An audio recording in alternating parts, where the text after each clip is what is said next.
else, I'll be on it. Because it's only going to keep going, so. All right, good evening. Welcome, everybody, to the December 15th meeting of the Granville Exempted Village School District Board of Education. Please join me in the Pledge of Allegiance. The Pledge of Allegiance to the flag of the United States of America and to the republic for which it stands, one nation, under God, indivisible, with liberty and justice for all. Call the roll, please. Dr. Corman? Here. Ms. Deeds? Here. Mr. Miller? Here. Dr. Rentel? Here. Sorry, commendations? Oh, it's going to be a good one. Thick and thin are community volunteers here. All right. Good evening. Good evening. Thank you. Tonight we celebrate the Granville High School girls soccer team for an incredible season that took them all the way to the Division II state semifinals and back-to-back state Final Four appearances. The team had an overall record of 12 wins, 6 losses, and 4 ties. In all, 7 players made all-league honors and 4 team members earned all-district honors. Representing the team tonight are the captains and seniors, Tatum Brogan, Taylor Drum, Olivia Simon, and junior captain Nikki Cox. As well as all of those accomplishments, Nikki had an outstanding year as well. The junior All-Ohioan scored 34 goals this season, giving her an all-time Licking County best 113 for her career. Nikki was also voted the Ohio Division II State Player of the Year after winning the top awards in the Licking County League and Central District. For the second consecutive year, Cox was also the advocate of the Advocates Girls Soccer Player of the Year.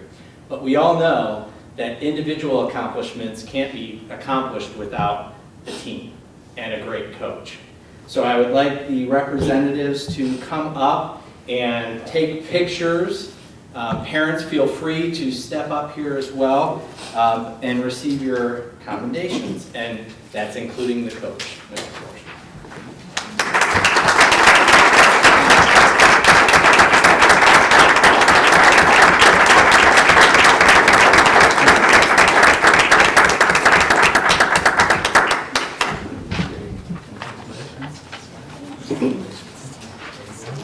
Let's stand here. You get to move for once. Take picture. It's a good screen they put up. Yes, absolutely. See, I'm open team player. I have to swap iPhone because my camera is not turning on. That's I knew I should have. We're good with that. All right. Plan B. I'm sure we can get a parent to send us a picture too. Yeah.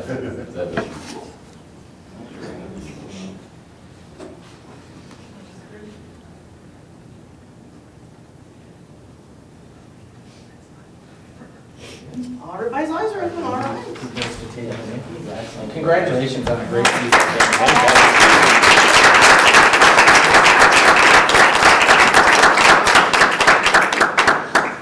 And next, the board and the administration would like to recognize Todd Rogers, who is retiring as GES principal on Friday, December 19th. Todd came to Granville to lead the elementary school in 2009 after more than 20-some years as a teacher and principal in Columbus Public Schools.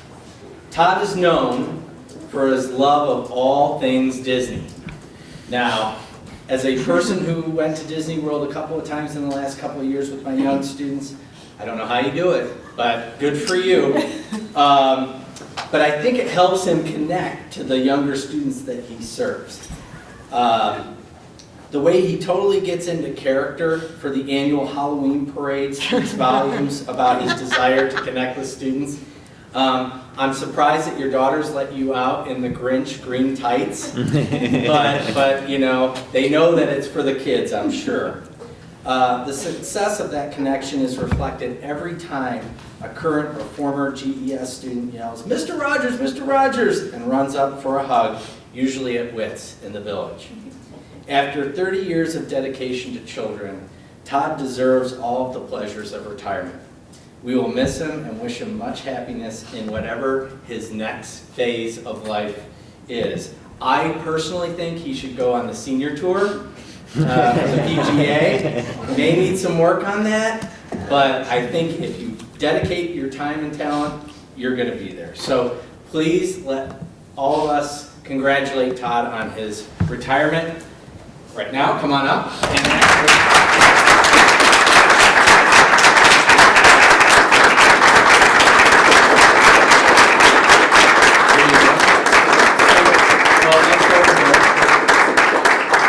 then I want the family to come up too. So, because if you have ever been married to an administrator,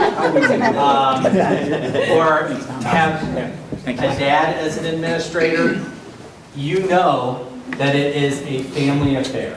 So your family can come up too. Yeah. They have the camera. That's okay. We're going to take pictures.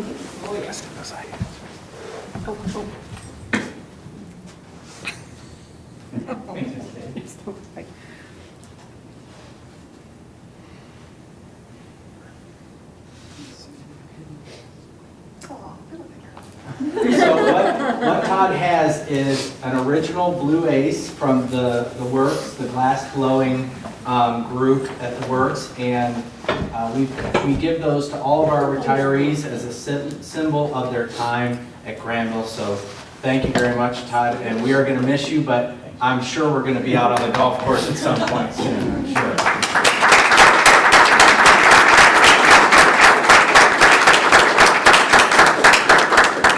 I didn't give you your award of excellence. So. That concludes our commendations. Thank you. And girls, I know that you have to study, so you're free to go. I want to publicly say I think it's criminal that the leadership team doesn't have to come to all the meetings. Wow. That was good. Thank you very much. That was good. All right. All right. That takes us into fundraising. Staff reports. Yes. So, is the projector on, Mr. Sexton? All right. Now we'll lower the lights just a tad. All right. I will start the setup of this just brief staff report on fundraising criteria. A couple of board meetings ago, we took up the charge of looking at our fundraising policy and what was currently being fundraised for and our criteria for selecting fundraisers that kids either participated in or sold or raised revenue for different events. So what we have is currently our guidelines. The administrative guidelines say that we need to specify the time and places in which funds may be collected, describe the permitted methods of solicitation which do not place undue pressure on students, and limit the kind and amount of advertising for solicitations. And what we found is that those guidelines really need to be a little bit more in depth to give us a greater picture of what's taking place for the fundraising activities. So what the administrative team did was we went and we brainstormed, okay, what should we include in our guidelines to further guide our decision making on the different types of activities that we have the students doing, or the clubs or groups. So what we did is we proposed some additions. And some of these are related to board comment, and some of them are just based on what we've heard from an administrative perspective. But the first one is alignment to the district's mission, vision, or values expressed in the continuous improvement document or board benchmarks. Again, we have a strong orientation towards service learning, and some of the charity events fulfill that type of orientation. The whole child is a board benchmark, and a lot of our extracurricular activities are founded in that whole child orientation. Is this a student-led or a staff-led fundraiser or solicitation? Sometimes we have these events and we don't know who's in charge, students or staff. Is this an opportunity, a service, or a product that students will be directly selling? A lot of times, some of our partner organizations do opportunities.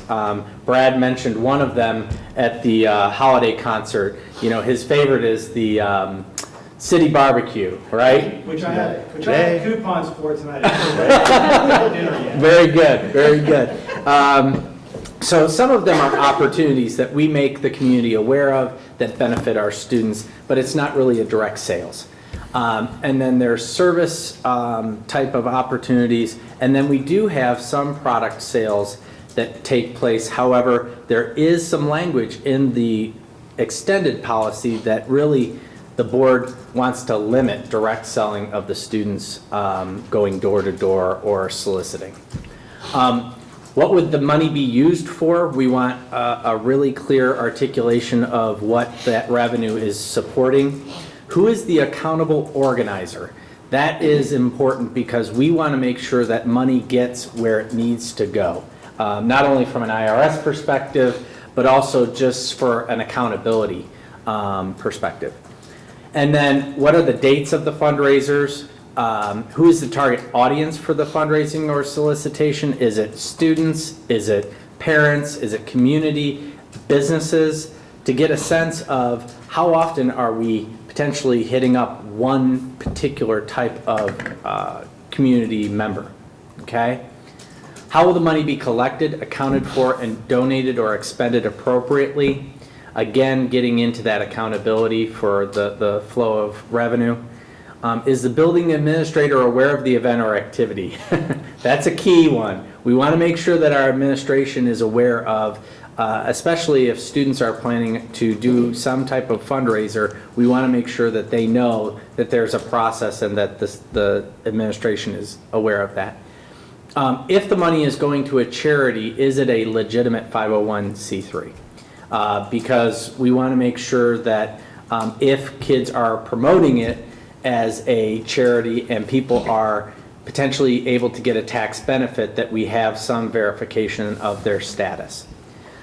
Is this a partner activity? A lot of times the GRD, Denison, the boosters, PTO, you name it, they're partnering with us as a part of that fundraising activity. Does a fundraiser benefit an individual or group? We got clarification from the IRS today that as a 501(c), we are able to do fundraisers that benefit individuals, but the boosters are strictly prohibited from doing that. There is a discrepancy or a delineation between our two status. And so a lot of times when kids do some type of fundraising activity for, say, a camp, soccer camp that happens during the summer, we are able to write one check to that sponsor organization, but the fundraising activity can be done and managed by the coach for individual students and offset their individual fees. Do you know if all the booster organizations are currently support organizations under the umbrella of the Granville schools, or are there some that are of a different type?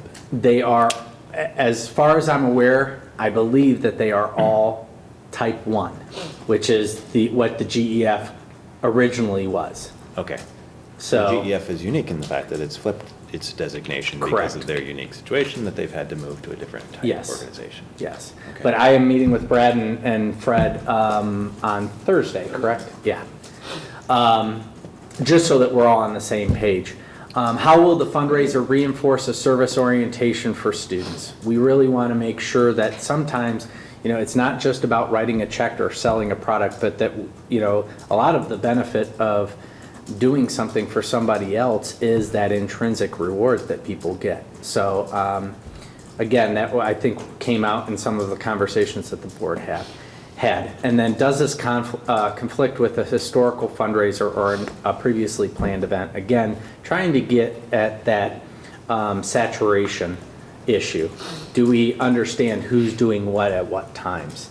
So those 14 are proposed additions. So after I kind of wrap this up, you guys can add commentary, but what I would like to do is then take this list, embed it into our forms and documents that we use with clubs, advisors, and student organizations, so that they can then start using this and embed it into our current board policy through another action item in the future.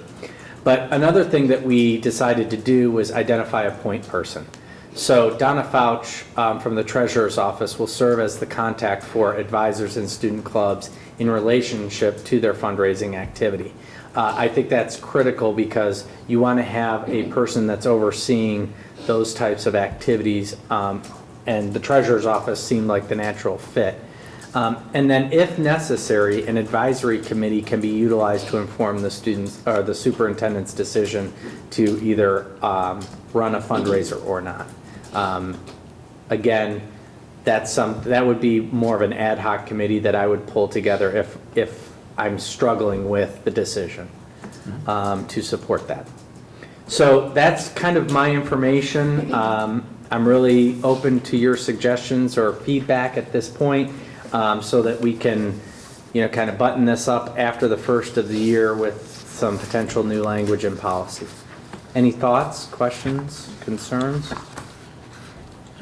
So if you were to kind of look at these guidelines and sort of not apply them retroactively, but at least look retroactively, do you think there would have been significantly different things done had these guidelines been in place? Do you think it was like enough to give guidance that fundraiser would have been done differently, or some would not have been done, or? All of the above. I think some would have been managed differently. Some may not have actually been conducted, and but I think from an accountability perspective, I think we would have more of a comfort level of how things are being done if these guidelines were in place.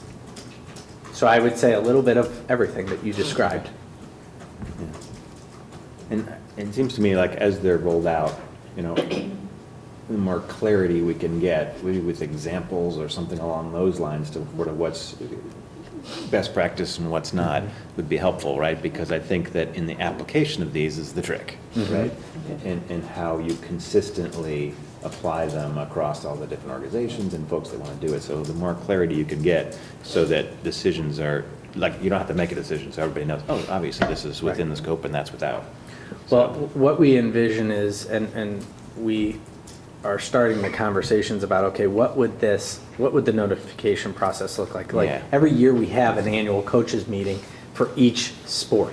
So this would be embedded into that annual coaches meeting. It would also be, we would hold an advisor meeting, which we typically don't do. That usually only happens at the building level, but we would have a district office advisory meeting. So all of our clubs and support organizations, we would probably have one meeting where everybody would be invited to participate, and we would go through this type of information so that when they do have an event, they can easily work through our process and understand what our criteria is. I was looking at number 1 and number 4 and thinking about what the underlying assumptions might be in this, because I was struck by the list is a lot of tightening up of a process that already exists, whereas I think part of what I was at least asking, and maybe Amy, was about also thinking about the underlying assumptions of why fundraising might be taking place that isn't so clear, like the X team needs a new Y thing, and so we're having a fundraiser, but things that are in the gray area that might move forward or rule out automatically someone even bringing something to the place where logistics need to be considered, in terms of helping people not to have to deal with I'm thinking administrators, teachers, club advisors dealing with. Really, kind of to your point, what we experienced was some fundraising that probably could have been done through the budgetary process, okay? So there's, obviously communications related to the budget process and then this that have to coincide so that if we're fundraising, it's for something that is outside of the district budget obligation. And really, that is kind of that notion or that, I would say, step that if the money is used for something that I feel needs to be included in the building budget, then the rest of the criteria doesn't work. And I have a conversation with Mike about potentially adding that to a building budget. Does that make sense? Yeah, I was also thinking of something like a student wanting to do a fundraiser for a personal Issue. issue, Yeah. or that might be very obvious to the student that they believe it's a service project, but it may not be in terms of how the district or the school might view that. So, because the student may not be able to see clearly that that is not necessarily a project that, because these are all steps to do, assuming that your fundraising project is going forward. You know what I mean? So that's why I'm kind of thinking some clarification about what different, and I think your issue about examples might also be helpful in that piece, that there might just be things that aren't something that one could do in the schools. You could go door to door in your own neighborhood, but you couldn't make it a part of, Right. what's happening as a part of something going on campus. And I think that student-led piece is really where we're trying to identify, is this somebody that has a passion for one particular aspect? And if it does relate to the mission, vision, values of the organization. Or is it just something that they're passionate about that maybe needs to happen outside of the school? Right, yeah, and I think that might be a place where fleshing that out somewhere a little bit more explicitly, because I think those are the more difficult ones for students and parents to understand. Why is so-and-so's project going forward and mine is not? Or why can we raise money for X but not this? Right. I also think it's not always money that's being raised. Right, Sometimes it's donations donations in kind or, that, yeah. For instance, the middle school student council is doing, hats and scarves and Hats and gloves at the coats, moment. yeah, So yeah. I think we want to be clear that would have to go through a similar process, Right. right? Yes. As money. Yeah. Yeah, that's a really good point, too. Money versus items. Yeah, Okay. any kind of, Right. because that's a charitable, that isn't that. Okay.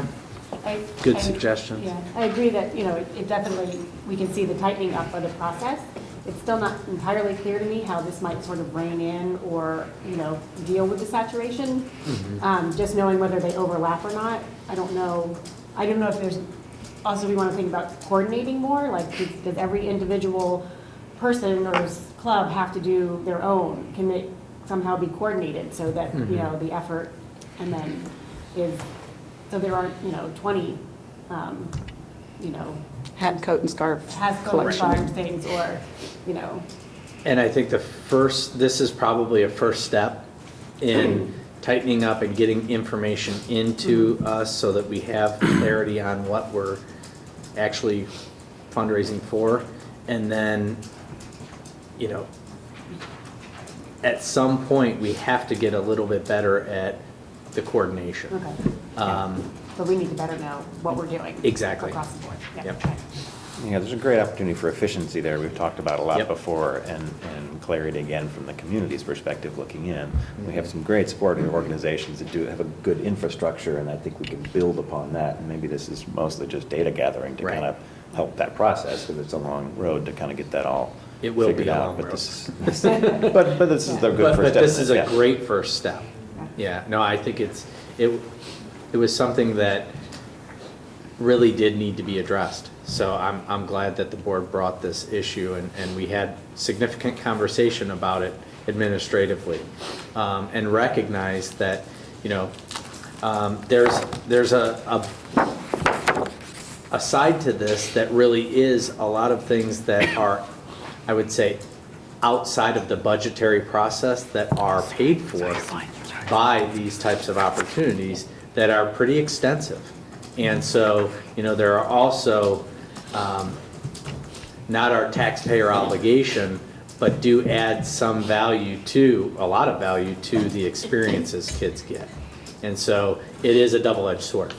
And I don't mean to say that I'm not, you know, appreciative and grateful of Yeah. all of the fundraising that does happen, because obviously we couldn't do lots of things that Right. we are able to do because of it. I'm just wondering if, you know, again, coordinating it Future. better might Yeah. actually lead to, you know, better and even more, you know, support. Absolutely. Just in knowing that all the things that we're doing. So yeah, I don't want to come No, no, across no, as saying- yeah. thinking that we're not, you know, appreciative of all the things that get done, because we are. And again, service learning is, you know, is part of our mission and values, and so, but I didn't want us to come across as saying that we're not supportive of these Right. things, but that coordination is Okay. good thing. Any other comments? So, from a next step perspective, I'll embed some of this language, make some tweaks, embed it into policy, and bring it back for a first reading, so that it can be incorporated into some policies. But we'll probably do that outside of our typical board policy revisions, so it will be at the next board meeting, January 12th. Okay? Thank you. Board discussion? Board discussion, so I will just frame this, January 15th, sorry, I had to shift gears.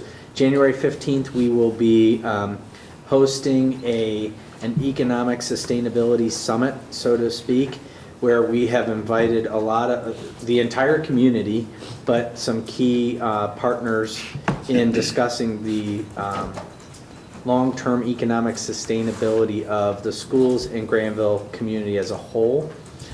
Some of the partners that have been invited include the village council, the township, the chamber board, the GRD, Denison, State Representative Scott Ryan, Dan Evers from Grow-Licking County. So we've personally invited some groups, but we're really hoping that a broader community comes and has a dialogue about the sustainability of our current tax base and that implication to different constituents.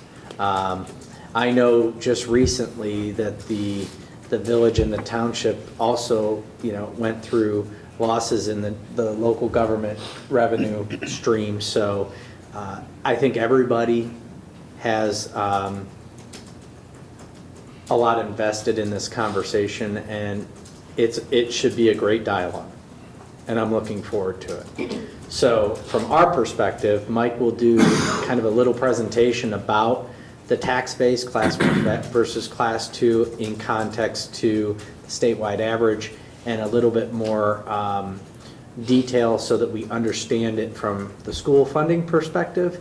And I hope that we encourage others to also bring their perspective. So I'll open it up to the board and for discussion. I was just going to say, I think it's very heartening that in one of your communications, you indicated that the number of participants in the innovation process had grown over the course of the first couple meetings. So I took that to be a good sign that this is going to be another conversation that people will be interested in and want to participate in. Yeah, I think as people hear more about it through the Sentinel,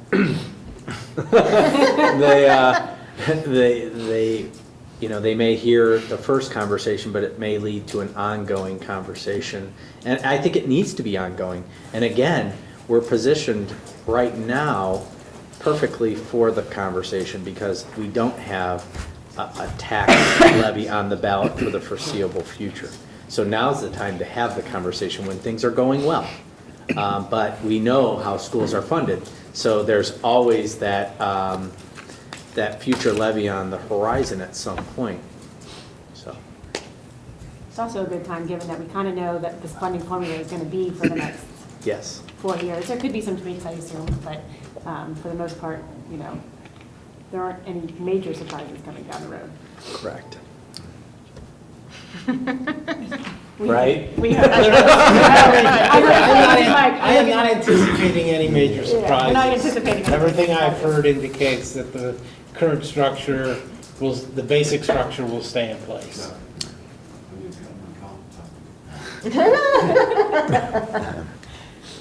Yeah, it seems like this is a lot more than just kind of a school funding decision and discussion, right? And I think it's great to be able to bring so many community groups together, because it's not just kind of us, it's really, It's a overall, where do we see the future of the community heading, right? And what's the balance that keeps it sustainable? And because the schools are such a high contribution to our local tax dollars, right? It's very significant, and the decisions we can make are going to have a big influence long-term, right? We don't have a short-term issue, because we're kind of okay with the levy and the support that we've got, but this model that's going to be in place and has been in place for a while requires the district to keep going back, right? And most school districts across Ohio have a much higher level of support from commercial base, right? That's something that we don't have and don't seem to have in the plans right now, and I think it's a worthy discussion, right? And I think we've worked really hard to be transparent with our finances, right? And that's really hard given the complexities of the state funding formula, which, seems to be dynamic a lot of times. But now that we've settled into something that we think we can forecast, there's a little more clarity around, the decisions that we make and what influence they're going to have. So I think it's the right time for it. And looking forward to a lot of other folks joining us in the conversation. Absolutely. Yeah. Your turn. Ditto. I think you all have summarized it. It's the right time. Fortunately, the community in the last two elections has created for the board and the school district the ability to look out beyond the next 6, 12, 18 months. And so we can do that and forecast out another 4 to 5 years of consistent operations, but also recognize that it is highly unlikely that our costs will go down 5 years from now, either labor costs or physical needs costs or the various commodities that we have to buy. And it also is a fact, as Thomas said, that the burden on residential taxpayers in this community is higher, considerably higher than the statewide average, which is not to suggest that we are looking for or seeking to increase the commercial tax base, nor is it to suggest that we're looking to, drive commercial development without some sort of support from the community. It's merely to suggest that this is the right time for the community to begin that discussion and to plan for what will inevitably come, which is another opportunity to fund school operations, and schools being a vital part of this community, a key part of home values and property values in the community, and what I would characterize as a treasured community asset. It's the right time to begin that discussion and be thoughtful and intentional about planning that going forward. So I'm really excited about it. I'm really looking forward and hope that folks turn out from all parts of the community and offer their views, and that we can really set about going to work now and planning for the future. I think it's the piece that I'm excited about is having so many stakeholders in one room together so everybody can hear the same message. Not that we're not, you're not communicating things well or whatever, but to know that everybody's hearing the same message, but also that we're hearing messages from other stakeholders and what their views are, all in one forum, I think is pretty important to, we have conversations and we have, you send our messages and back and forth, but to have everybody in one space, I think, There's facilitate, yeah, there'd be power, but it will also facilitate, but also our, it'll help our understanding of what people's concerns are over the issue. You know, we know it from the school board perspective, but, you know, there are other things that maybe we're not thinking of that are of concern. And so to have everybody together in one space, I think will help us have a bigger, you know, a better understanding of the picture, the larger picture. So I'm looking forward to that. Excellent. Anybody else? Okay. Public comments? At this time, if anybody would like to come to the podium. All right. The podium. State your name and address. We usually limit it to 3 to 5 minutes, but if you're the only one, you know. Well, Wait. I think Mr. Granville. We might consider 6 minutes. To filibuster. Yeah, we might consider 6 minutes. We'll try to keep it to 3. My name is Jeff Gill. I reside at 120 Bantry Street and am the parent of a junior at Granville High School. And I wanted to just raise a couple of notes about fundraising and also preface this by saying I suspect I'm not saying anything you folks don't already know, but just wanted as a parent and as a community member to reaffirm 2 things. I'm a pastor, and recently I did a funeral for an elderly gentleman who loved the last few times I visited with him to tell me about how he got to go to the 1937 National Scout Jamboree, the first one held in this country, because he sold a heifer. And all of the discussions he and his dad had over selling that heifer and what value you could get for it in another year, but if he sold it now, and the train ticket and going, and he got to go, and it's something he was still proud of. I guess what I'm wanting to say first about fundraising is that I look back for myself, and I graduated from high school in 1978, and I had a paper out for 4.5 years, and I worked in the circulation office of that same paper, and I worked concessions at a shop, and I made a lot of the money for the extras in scouting and school-related activities that we needed to come up with for me to get to do a lot of the things my son's doing now. And the reality is my son can't get pretty much any of the jobs I had. All the jobs I had in high school are now being held down by 53-year-old men.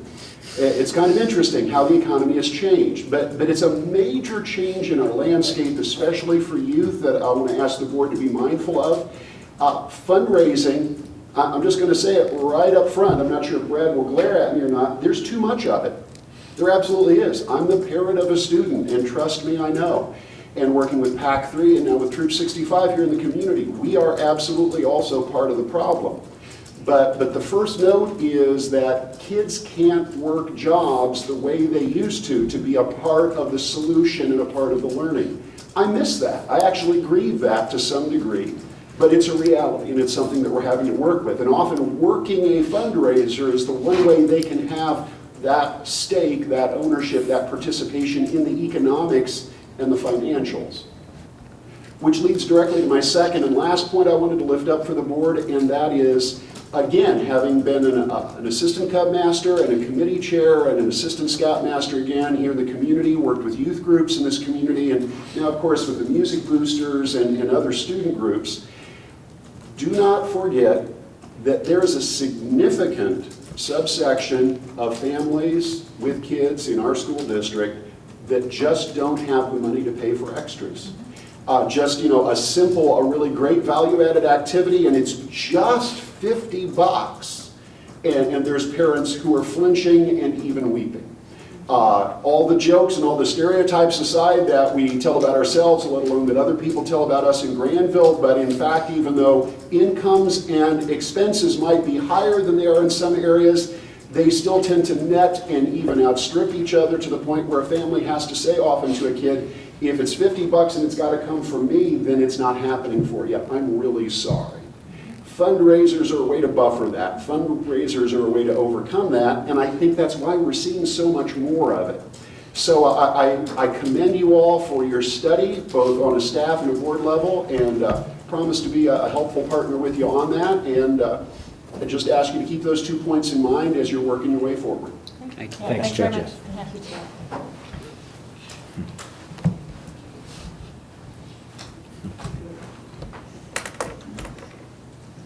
I spit my piece on. Okay. I could have gone 6 minutes. There's no redo. Did you time me? No, I didn't. That's Mike's job. Again, That's uncharacteristic for me. Yeah. Thank you for your comments. They're Certainly. definitely fit right into the theme of what we're considering with all of this, so thanks. Board reports. Just a quick update. I don't really have much to talk about CTEX this week, but the legislative, Ohio is always at legislating education, so 597 was the Common Core, repeal of the Common Core bill, which kind of didn't really go anywhere, but they are trying now to attach it to other bills that are still alive. Fortunately, in the amendment process last week, it got kiboshed all over the place. But a communication that we received from OSBA said they still might try and push it through this week somehow. I don't know if it's The House attached. they can't. They can't? No, the House is already adjourned for the year. Oh, okay, so, well, a week ago today was the last Yeah. Update that I had The received. So the they House, adjourned the this House, Thursday?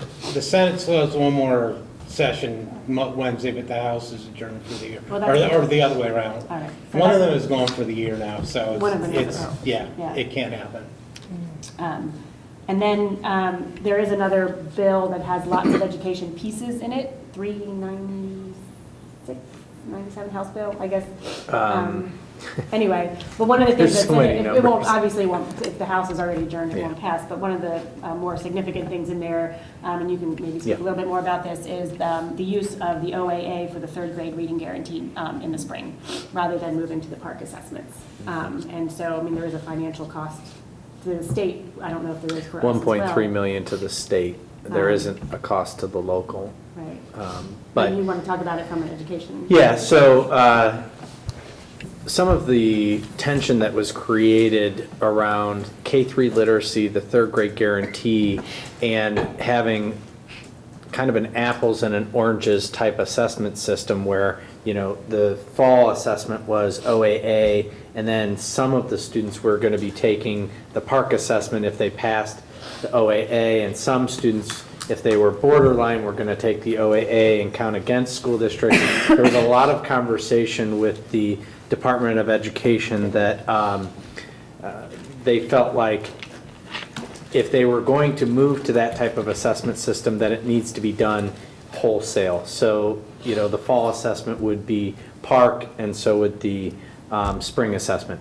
So for this year, they decided to keep OAA, the current testing environment, consistent from third grade fall to third grade spring, which is something that we would advocate for, because it is then an apples to apples comparison, as opposed to having a shift mid-year, which, I think to say that we're all a little anxious about the next generation assessments is an understatement, from Mr. Bernath to Mr. Sexton, because we have chosen to implement the online assessment system. We just don't know a lot of information about how, this is going to work for different groups of students that are accelerated or students that have an IEP. We're getting those accommodation and modification documents and manuals and working through them as quickly as possible, but it is a lot of unknown right now. So that is one thing that I think is beneficial to us. For sure. I guess there was another curricular piece was requiring one or half a credit of world history as part of the social studies. And that did pass. That And that did did pass, pass. yes. And then the biology. The biology, and that really was started, I would say, here at a grassroots effort, because the majority of our students really start their life science program in 9th grade in biology. And physical science is more of a 7th, 8th grade integrated into that curriculum, and not necessarily a separate class. Only a small student section actually takes physical science coming into high school. So I think the original intent through, 2 years ago, the conversations that we were having, it was designed to be biology. And then it got kind of lost in the shuffle with the legislature, and we brought that back to their attention. And this is a shift that I think is beneficial to all kids in Ohio, because it really gives both options, physical science and biology, and of course exams. Those were the Those are the highlights. Those are the highlights for, I think, that are most significant for us. Yes. In that catch-all bill Yep. that's out there. Katie, do you have any updates on I just have information, we're meeting on January 12th before our board meeting, the Newark Granville Community Authority, 5:30. 5:30. We'll be setting the date for the election for the new board members, and I don't think we're doing any budget. I think I think we're going to talk about repurposing. The money for the big boilers. project that we had talked about doing, we decided to hold off on right now and look at it as part of a House Bill 264 discussion for next year. So I think we're going to talk about repurposing the money that was allocated this year. comments? No real updates, but I noticed our first action item is related to the GEF, so I Yes. suggest we just kind of hold off there. Sounds good. Action agenda? Okay, the first item is the Granville Education Foundation grant recipients to accept the following grants for this school year. And I'm going to actually amend the language. The first bullet point is 5,000 instead of 3,850. So if we could get a motion as amended. So moved. Second. Sorry, I kind of did your job for you, but. We need a little help. Any discussion, questions? Yeah, that's Is great. that I mean, just a typo or increase in? so I believe that the intention was that they had asked for more if needed, and they will try and be as frugal as possible. It might be that they don't need a couple of subscriptions that are a part of that full 5,000, and if they can economize, they will, right? But wanted to give them the room if they felt that there was real value to that content, because some of the monies are proposed for subscriptions for outside resources that are, I believe, web-based, that are research-based information that can be integrated into the Global Scholars Program. And so they're going to look at which ones of those they truly need, but GEF wanted to give them the flexibility to bring in whatever resources they felt were important. You might check, this just occurred to me hearing you say that, you might check whether those resources are already available through Denison. Because with our community partnership, it might be that they would give Jeremy and Sally a barcode, and they could access that information just Yeah, at no cost to the district. that's an excellent That's a fantastic suggestion. suggestion. We will Yeah. take advantage of In that. fact, pairing with their library resources in general would be an excellent Yeah. in-kind contribution for the institution of Denison to provide to the district. Okay. Thank you. Any other questions? No. Comment? Yep, take the roll, please. Ms. Deeds? Dr. Nantel? Aye. Mr. Miller? Aye. Mr. Janice? Aye. Dr. Cornman? Aye. Excellent. Next action item is the 2015 OSBA membership. So moved. Oh, go ahead. Second. Okay. Who'd you put? Okay. As you know, every year we join OSBA, which is our parent organization, and we just usually take care of that in the January meeting, but we got the invoice early, so we're going to put this on now to shorten our January meeting. So I think the Ohio School Boards Association provides a lot of guidance and information on a regular basis, especially in this legislation-rich environment that we live in. Yeah, I tried to look through some of the specific bills, and I really appreciate their legislative services and summaries, because I don't know if you've ever actually bothered to look at a bill, but whew, Yeah. it's an insomnia cure, for sure. There's So, yes, no, I there's a appreciate person at summaries. this table that actually really enjoys I know, that. gosh, I'm not giving names, I'm not somebody, but, you know, I was crossing my eyes, as, you know, I was reading it over the past few days, so I appreciate their legislative summaries, for sure. Any other questions? No. Take the roll, please. Mr. Miller? Aye.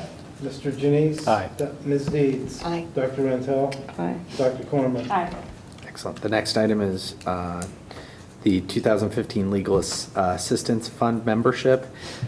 This is also through OSBA, and it is to provide legal assistance to organizations or districts that challenge legally some of the proposed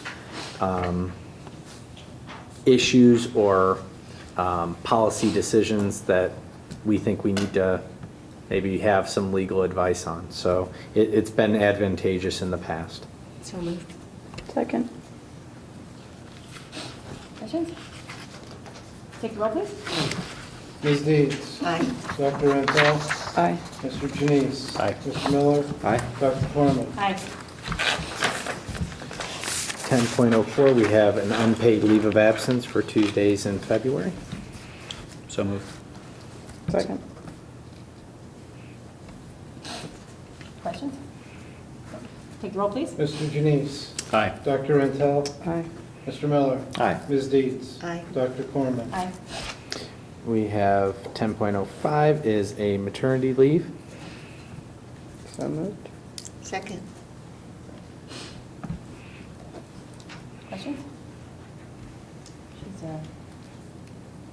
Dr. Rentel? Aye. Ms. Deeds? Aye. Mr. Janice? Aye. Mr. Miller? Aye. Dr. Corman? aye. Excellent. The next item also is going to be amended based on new information that we got today. Authorization for testing expenses, the motion as amended will be $35,000. Unfortunately, we got updated pricing, and we hope that we won't exceed that amount, but it's probably going to exceed $30,000. And as you know, the board has to approve any expenditure over $25,000. So moved. Second. Questions? Take the roll, please. Ms. Deeds? Aye. Mr. Janice? Aye. Mr. Miller? Aye. Dr. Rentel? Aye. Dr. Corman? Aye. The next item is to join the Ohio Purchasing Cooperative, which really allows us to buy items at state term. And we do have a piece of equipment that we want to buy at that pricing level, and so we have to have membership in that group. So moved. Second. What's the equipment? It is a tractor, a John Deere tractor that has a brush hog / plow on the front. Gives us the ability to cut the pathway at the GIS Land Lab. It has a variety of different tools that our brush hog that broke did not have. So, And the price for fixing the one that broke is starting to get to the point that it's putting an awful lot of money into something that we're keep patching together. It's time. it's time. Yeah, we're actually able to sell it for more than it was going to cost to fix it. Oh, lovely. And joining this cooperative saves us a good, Significant. Yeah, it lets us buy without having to go through the bidding process because it's already been bid out. Oh, okay. And it's the best price on this piece of equipment that you can get. And the cost of joining the purchasing cooperative is $100. oh. And we'll save thousands. Yeah. So it's a good return on investment. Exactly. Got to drive the old tractor around the land lab this week myself, planting trees, and I could say that the old tractor was really rough. So Nearing its it end was of life definitely nearing its expectancy, end of life. yes. I'm surprised yes. we could get it all the way around back, so. Take the roll, please. Mr. Janice? Aye. Ms. Deeds? Aye. Dr. Rentel? Aye. Mr. Miller? Aye. Dr. Corman? Aye. The next item, 10.08, is the approval of a contract with Shelley Fisher. You will see Shelley's resignation later. Shelley is our high school secretary. She is leaving us to take a position in another organization, not downtown. Downtown Columbus, that is, not downtown Granville. And Shelley has been in that position for quite a period of time, and we want to have the ability to bring her back when we find a replacement to have some training opportunities for the new person. So moved. Second. Questions? Take the roll, please. Mr. Janice? Aye. Ms. Deeds? Aye. Dr. Rentel? Aye. Mr. Miller? Aye. Dr. Corman? Aye. Thank you. The next and last action item is the authorization of payment for the excavation work at GIS for the land lab. This is not district funds. This is actually the U.S. Fish and Wildlife Service funds that flow through to us to pay the excavator. Yes. And you've already approved this once, but we had problems with who we awarded the contract to. The Fish and Wildlife Service person decided to release that person from the contract, and we brought in someone else. And so this is just so we can pay the money to The new company. new company that we brought in. So moved. Second. Any other questions? No. Take the roll. Ms. Deeds? Aye. Dr. Rentel? Aye. Mr. Miller? Aye. Mr. Janice? Aye. Dr. Corman? Aye. Okay, the consent agenda is 11.01A through C3. Have a motion? So moved. Second. Anything further? Okay, yes. I'd like to recognize that there are a couple of donations there. $125 donation from the Circleville Pumpkin Show to the GHS Band. And Mrs. Weaver's classroom received $750 from Licking Memorial Health Systems. Also, we have a couple of supplementals that were retroactive to August 1 as far as paperwork issues that we're cleaning up. And then I'd like to recognize that Shelley Fisher is resigning and taking another position, and Shelley has served the Granville schools very well for her tenure here. And then we have the resignation of our GHS swimming coach, and we are in the process of refilling that position. What was the donation from the hospital in relation to? I knew someone was going to ask that, and my daughter's in the classroom. It is related to,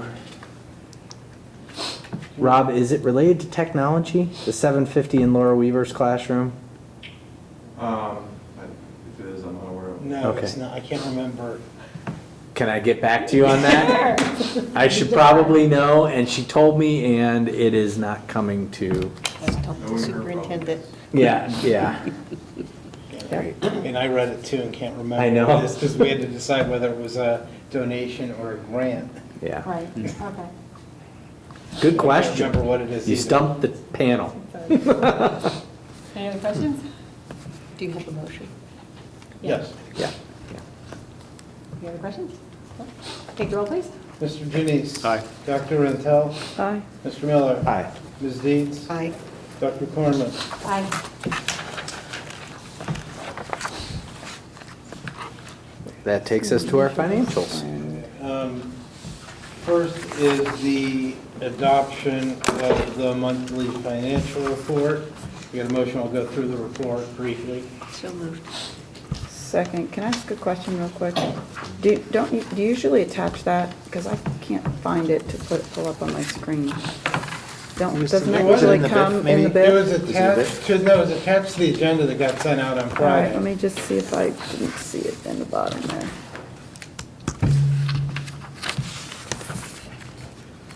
I gave you mine, but I don't. No, think touch it. I'm sure I have it. Oh, you know why? It's very It's thoughtful. because they come smashed in between documents that aren't icons, Oh, that come as the whole document, and sometimes I got it.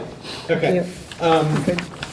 You see, this is actually a new format this month for the financial report. It's a little bit more extensive than in the past, but it's actually easier for me to put together than the past. It's new structure that we put together for my business that we use with clients, and it links directly to our forecast, so I just have to put a little bit into the forecast. It automatically creates this document and then leaves a note area at the bottom. The highlights of the month, Revenues are pretty much on we're pretty much on target. There's a big variance because we got the rollback that we were expecting in November on October 31st. So remember last month we were almost $1 million over, which we're now just about under. Spending, it ran above estimate, especially in the purchase services. A lot of that is timing. I think we'll see a large chunk below estimate this month. There were a couple things going on that got kind of pushed into the month that overinflated it. Overall, the budget situation, this is kind of a running update. Page 5 is kind of a running update of the 5-year forecast. What has been incorporated, the main thing that's been incorporated in here now is that we had open enrollment in October for our employees, so we did have a couple people come on to family insurance beginning November 1 that were new, and so that increased our costs, and then when you build that in over 4 years, it increased the cost significantly. The one thing that's not in here that has helped us is I reran enrollment last week, and we have added 7 students since the enrollment. I ran it 3 weeks ago. We've had 7 new enrollees come in that 3-week period. We will have a net increase in enrollment we're anticipating coming out of winter break as well. We've already had a couple of families come in to enroll for beginning in January. It's not unusual for us to pick up about 10 kids over winter break going into the spring semester. And that, of course, will help us going forward because we're getting big benefits at this point. Are they spread out grade-wise, the 7? Yeah, they were spread out. There was no concentration. They're all through the area, 1 here or 2 there. Nothing substantial. Of course, we still keep getting first graders. Which is a good thing. We love first graders. Just to be clear. Yeah, just to be clear. Last time when we lost about 13 students, we lost in every grade except for first. And this time we gained in first. I think we only picked up, actually we may not have this time. We may have picked up around it. But hopefully, again, the ones coming, I'm not sure about the ones coming in, what grades those are in. At least the ones we know about at this point. A key thing with our spending on page 6, you'll see spending is up year over year by over 7%. A portion of that is because of the one-time money that we moved out of the operating budget to the PI budget to pay for specific projects. That transfer's all been made already this part of the year. But in general, we went through several years of restrained spending, more than several years of restrained spending. And so there is some anticipated growth that is built in here. So, about 1/3 of the growth we've seen over last year is the one-time stuff, but the rest of it, there's some timing in some of it, but, there is going to be growth this year, and that was anticipated. Those are really the main highlights. The last page is something that we'll be seeing new. This is based on suggestion, recommendation of the auditors. The audit actually will be released tomorrow, is now done. That we go back to putting the cash reconciliation each month into the report as part of the board approval process, so that you see that we are balancing the level of cash that we have. The page before that, the cash flow still looks good. The green line, which was green before we printed it in black and white, is the cash balance guidelines that we're going to actually address 2 resolutions from now, and the new guidelines and where we are relative to that. Yeah, I do think we'll fall below it in January by a little bit, but that'll be the only month in the 2-year period that we fall below where the guidelines say we should be. Questions? I like the format. I like the changes. Just to To reiterate, so the healthcare costs, the increased healthcare costs, that's more of a seasonality or cyclical. It's not going to happen throughout the calendar year. No, the and they healthcare won't be costs, adding. we still had,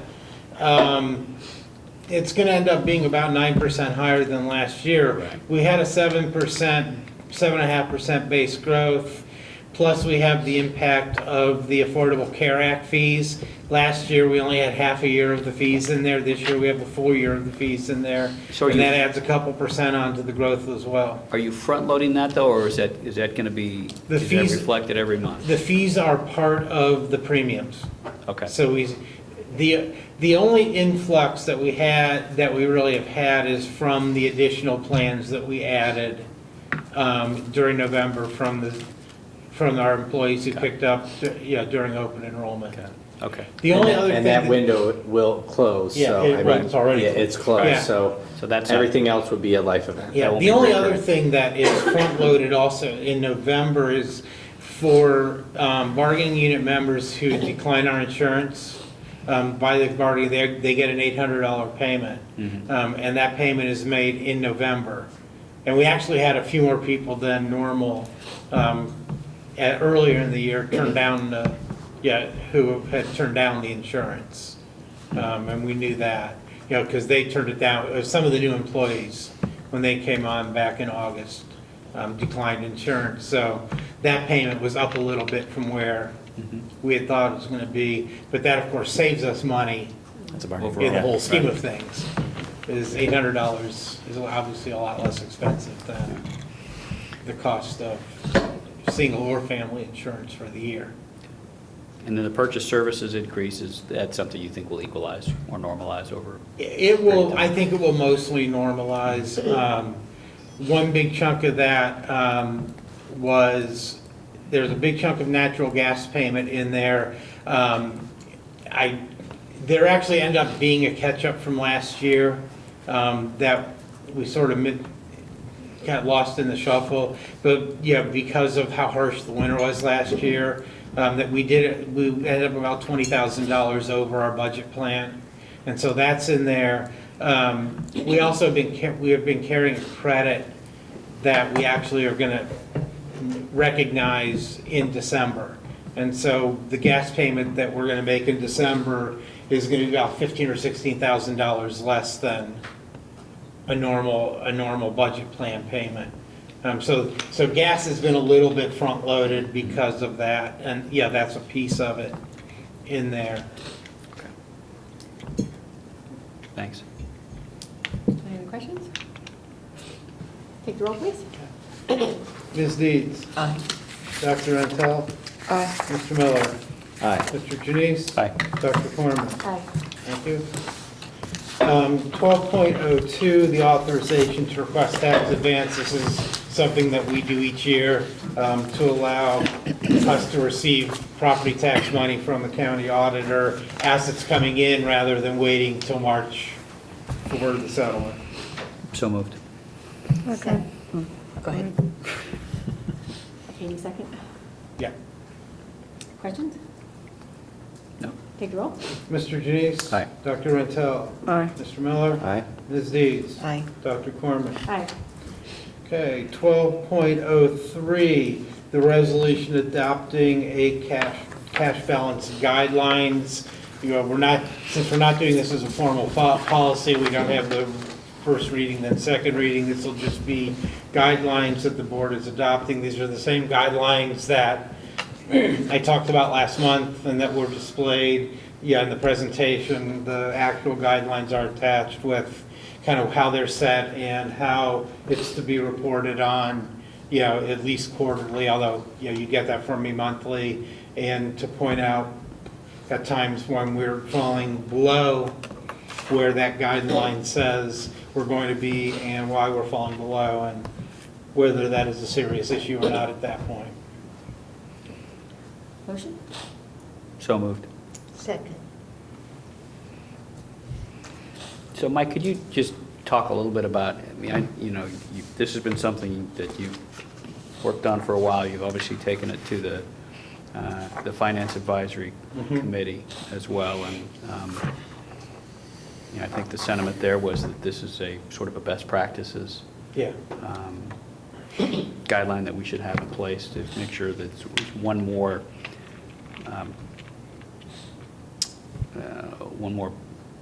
important benchmark that you and the board and superintendent can look at as we're Right. progressing through the year. But Yeah, it's important, I think, first of all, it keeps us focused on keeping the budget where we need it to be.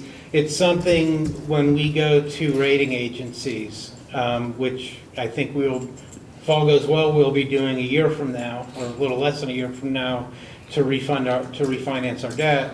It's something that they look at in putting debt ratings on. They look very favorably on having some formally adopted cash balance guidelines or policies to show that the district is financially sound and doing best practices to maintain financial solvency. So it's good to that extent. And again, it's just good the community can see what, it has a longer term view of where we are with cash and the fluctuations of cash through the year and where we need to be to have a stable and sustainable budget. no, thank you for your leadership on this. I think it's important that we do this. I think, you went through a really thorough process, and with the folks from the community and the Finance Advisory Committee really considered this, and I appreciate the fact that you brought it to us. Quick question. Yeah. On the third bullet point, it's the only place that I see that board isn't capitalized. Is this the possessive, and is it the same board? It's the same word. It's not possessive?